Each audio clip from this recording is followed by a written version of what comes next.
पहलगाम में हमला करने वाले आतंकियों के दिल में कितनी नफरत है, इसका खुलासा पीड़ितों के बयान से हुआ है, जिसे सुन आप कांप जाएंगे।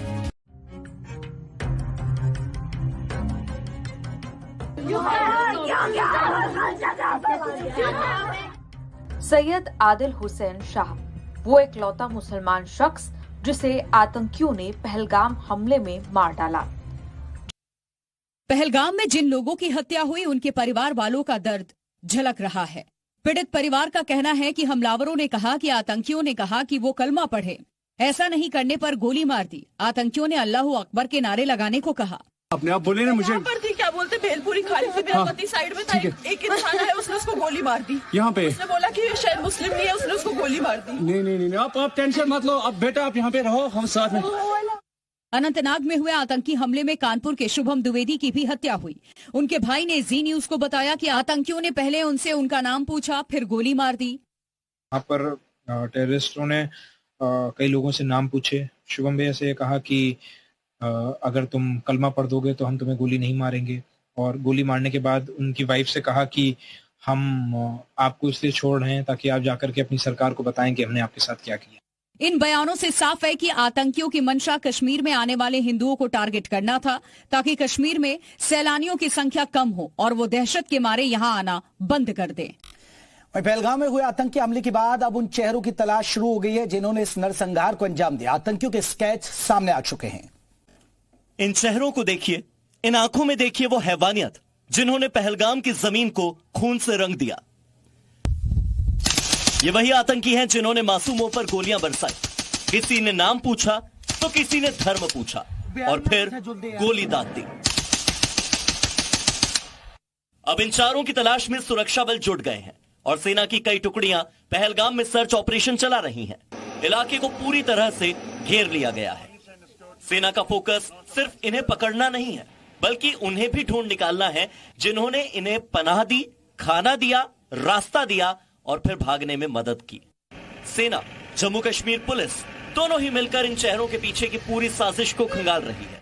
इनकी घुसपैठ कहां से हुई, किसने इन्हें हथियार दिए, फरार होने में किसने मदद की, सब कुछ तलाशा जा रहा है। भारत को लहूलुहान करने वाले ये चेहरे अब ज्यादा दिन नहीं बचेंगे, क्योंकि सुरक्षा बल सिर्फ जवाब नहीं देते बल्कि किताब का आखिरी पन्ना भी लिखते हैं। चुन चुन कर हिंदू पर्यटकों का धर्म पूछकर मानने की बात सामने आई, तो वहीं अनंतनाग के सैयद आदिल हुसैन शाह की हत्या के बाद लोगों ने कहा, नहीं, आतंकवाद का कोई धर्म नहीं, आतंकवादियों के लिए कोई हिंदू नहीं, कोई मुस्लिम नहीं।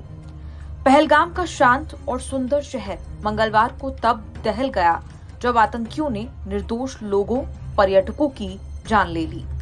कोई हरियाणा से घूमने आया तो कोई उत्तर प्रदेश से, लेकिन सैयद आदिल हुसैन शाह तो कश्मीर के अनंतनाग के ही थे। पहलगाम में घुड़सवारी का काम करते थे। घोड़े पर बैठाकर पर्यटकों को सुंदर वादियों और नजारे दिखाते थे। घर में इकलौते कमाने वाले शख्स थे सैयद आदिल हुसैन शाह। परिवार की रीढ़ थे। 22 अप्रैल मंगलवार को काम के लिए पहलगाम निकले, लेकिन वापस नहीं आए। घर वाले फोन करते रहे, लेकिन सैयद आदिल का फोन बंद आता रहा। परिवार पुलिस स्टेशन गया तो पूरी बात पता चली। परिवार का अब रो रो कर बुरा हाल है। ये कल पहलगाम घोड़े चलाने के लिए गया था। अच्छा। मजदूरी को। फिर हम 3 बजे हमने सुना कि वहाँ पे ऐसा वाक़ा हो गया, जिसमें हमने इसको फोन किया तो फोन स्विच ऑफ आया इसका। फिर बाद में जब 3-4 बज गए, 4-4:30 बजे इसका फोन ऑन हुआ। फिर हम फोन करते रहे तो फोन किसी ने नहीं उठाया। फिर हम गए अजमुकाम थाने में। अच्छा। वहाँ हमने ये रिपोर्ट रखी। फिर हम वहाँ से आके आए घर में, और फिर बाद में पता चला कि इसको एक्सीडेंट हो गया वहाँ पे। तो फिर हमारे लड़के गए वहाँ, उन्होंने देखा जब तो ये अस्पताल में था वहाँ। तो घर में और कौन कमाने वाला है? और कौन है? और छोटे हैं 2, तो बड़ा यही था कमाने वाला, सबसे बड़ा। अल्लाह के एक ही सहारा था, यही कमाने वाला था। कमाए वाला चाहिए, एक बच्चा कमाए वाला से कुछ तो बड़ा ही से। हाय अल्लाह के कर खुदा। घर में और कोई नहीं है कमाने वाला? ना हाँ।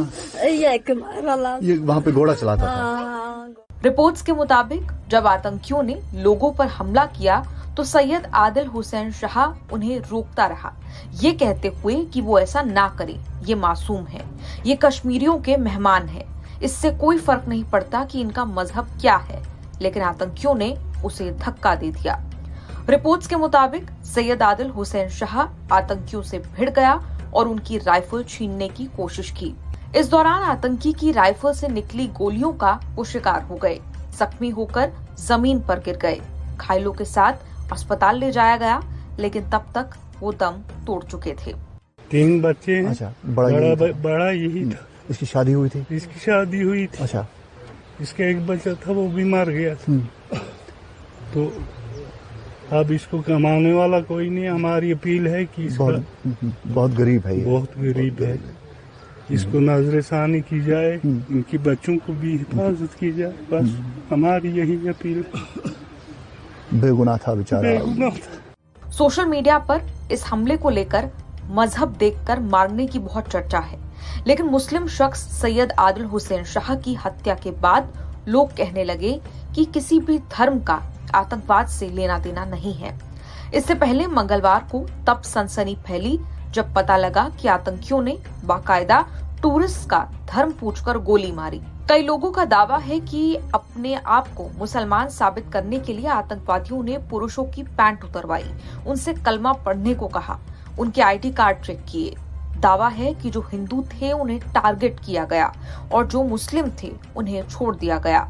दूसरी तरफ सोशल मीडिया पर सैयद आदिल हुसैन शाह की बहादुरी की चर्चा है। पहलगाम में हुए आतंकी हमले के बाद बुधवार को रक्षा मंत्री राजनाथ सिंह ने रक्षा मंत्रालय में अहम बैठक की अध्यक्षता की।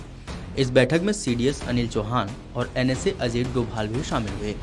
इसके अलावा बैठक में थल सेना अध्यक्ष जनरल उपेंद्र द्विवेदी, वायुसेना air chief marshal AP Singh और नौसेना प्रमुख दिनेश त्रिपाठी भी मौजूद रहे।